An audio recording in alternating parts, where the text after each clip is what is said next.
Hey folks, this is Mike with the Quality Sportsman. Today we're checking out the Arken Optics EP8, which is an LPVO and 1:8 power. I just shot it for a full 2-day carbine only match and I'm excited to tell you how I liked it. Let's take a look.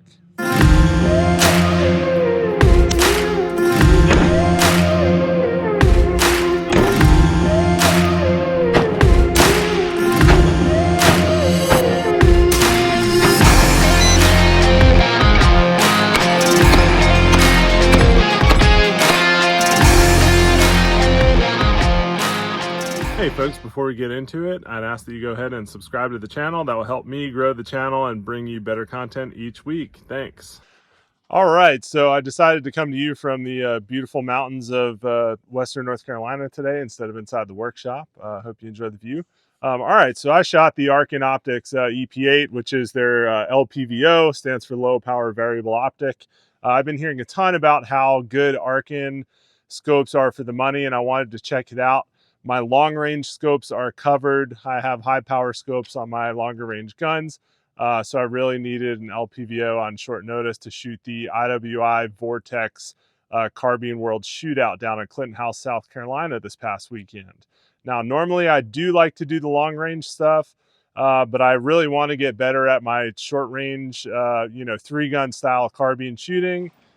So I threw this on my brand new FN15 TAC-3 and headed down there with some factory 5.56 ammo and check this thing out. So I wanted to give you my, few things I liked about it, a few things I didn't like about it, and overall if I think this is a good buy or not. I was able to snag this on sale for 30% off on the Arken website. The price is right on this, in my opinion, especially if you can find that 30% off deal. I'm not sure if that's something they're always running. I don't believe they give any military or LEO discounts, but for whatever reason, I was able to find it on sale, so that brought the cost down even more for me. Size and weight wise, I mean, it is what you get. It's pretty light. It's well under 2 pounds, so it's perfect for carbine style shooting. Tube is a 34 millimeter tube on it, which is kind of nice. As you can see, a lot of these LPVOs don't have a bell on the front. So that's basically what you get as far as light getting let into the scope itself. It was kind of low light while we were shooting the first day. It was really rainy and sloppy, so visibility was not great. So I'm sure every little bit helps.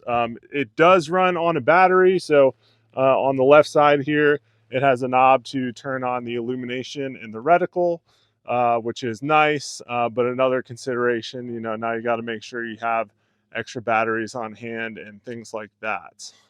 Okay, so overall, what I really liked about it is for the price, guys, this glass is very clear. At first, I was a little skeptical about the reticle. I'm really used to having a mill reticle, Christmas tree style for shooting longer range. This is more of a mid to short range tactical LPVO style reticle, which is obviously what you should expect when you're getting something like this. So at first I was a little skeptical, but I confirmed the BDC yardages with factory 5.56 ammo. I was shooting cheap Winchester loads, non-green tips, so I don't really know what it's called, but I got a huge pack at 1,000 round pack at Palmetto State Armory when I was driving through South Carolina, and it was spot on. I took it to my home range to get it zeroed before the shoot this past weekend, and I smacked steel out to 700 yards right after my zero without ever pulling out a Kestrel or any type of calculator or anything like that. So I think they did a really good job designing that reticle for quick and fast shooting. I was even able to switch to 77 grains for longer range steel. And I just kind of did some beer math to say, okay, I'm going to aim a little bit higher. And we were engaging steel with this, and I had this all the way on 8 power.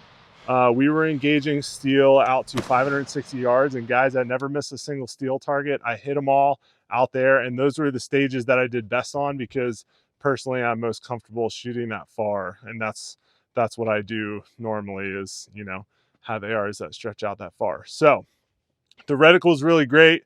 It doesn't have mil reference, so if you need that, this is not going to be the optic for you. Again, this is more for short range, quick tactical.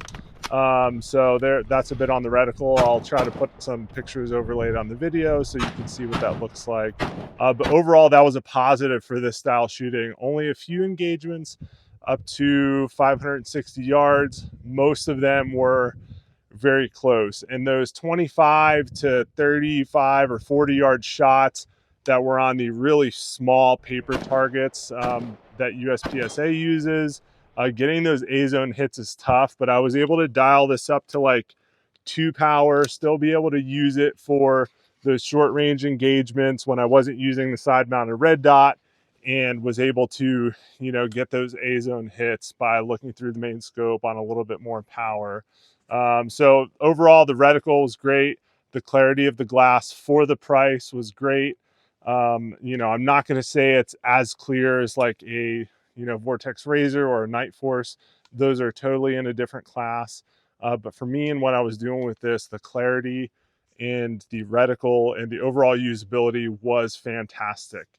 I'm not sure really what you would call it, but the ability to acquire targets quickly, you know, in the 3 to 5 meter range. I really still needed that red dot because it just took a little bit too much time.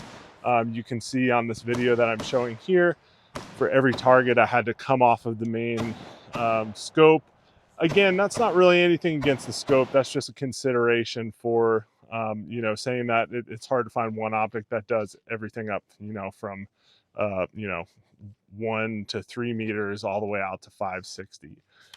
So I thought this was a pretty well-rounded optic, but it did have some, you know, gaps as far as super close. And again, you know, for actual combat situations, I mean, somebody's that close, you don't even need to aim, but, you know, I was trying to get those points to get those A-zone hits. Okay, so we touched on the general, you know, the tube size, the weight, everything, the reticle, the clarity, all great. Did come with this neat little screw-in throw lever, which was nice. I really liked it. The magnification ring is a little tight, but I'm assuming that will loosen up over time. And again, I'd rather have it tight than loose. Let's see, it doesn't have turrets, so you're not going to be dialing. It is an MOA 0, so you know, kind of like scopes we were used to, where you would get your 0 and then screw the cap back on. Doesn't have any parallax or anything, but it does have this power setting on the side. And it takes a common watch battery. I think it's like a CR3032, if I'm correct on that. Okay, so as far as the scope goes itself, I really don't have any drawbacks. I mean, again, for the price, this is well worth it in my opinion. It held up in the rain. I mean, we were soaked all day on Saturday shooting. The clarity was great. Again, I was hitting targets from 1 yard right in front of me all the way out to 560, and I had no problem hitting those targets. The BDC reticle was spot on with 5.56 ammo, running about 3,000 feet per second. So I really had a good time shooting it. It really was a comfortable experience for me. The only thing I'm a little worried about with this scope is I did read a bunch of other reviews from folks on the Arken website, and it seems like if you get a dud, if you get a scope that they ship to you that has an issue, you know, out of the box, it does seem like you're going to have a little bit of trouble getting customer support from them. So and my assumption is that people are going on complaining on the website, and eventually they're getting help that they need within the warranty, but they're not coming back to update it because they kind of forget about it. That's probably something I would do personally. But I can't be quite sure. So I do think you're taking a little risk there. These are made in China as far as I'm aware. Oh yeah, right there, made in China. They are made in China, but again, I think they're really good for the money.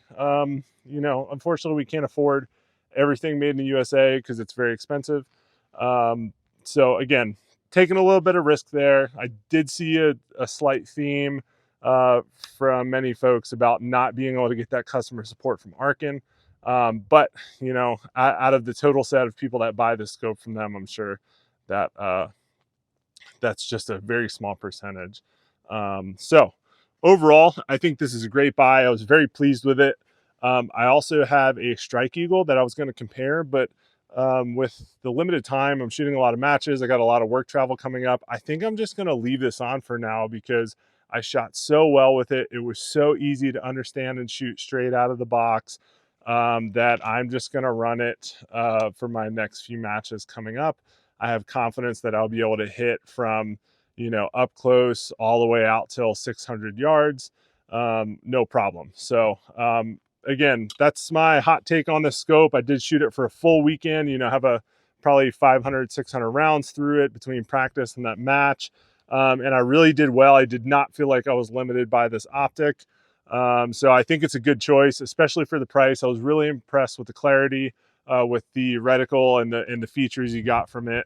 The ability to acquire targets quickly, you know, zoom in and out on that reticle and have nice clear point of aim. So yeah, I couldn't recommend this enough for the price. I think it's a really good option for folks that don't want to go up into that next tier of, you know, even where the Strike Eagle is at, which is north of $600, or especially up into the Vortex Razor and the Night Forces, Kalas, things like that.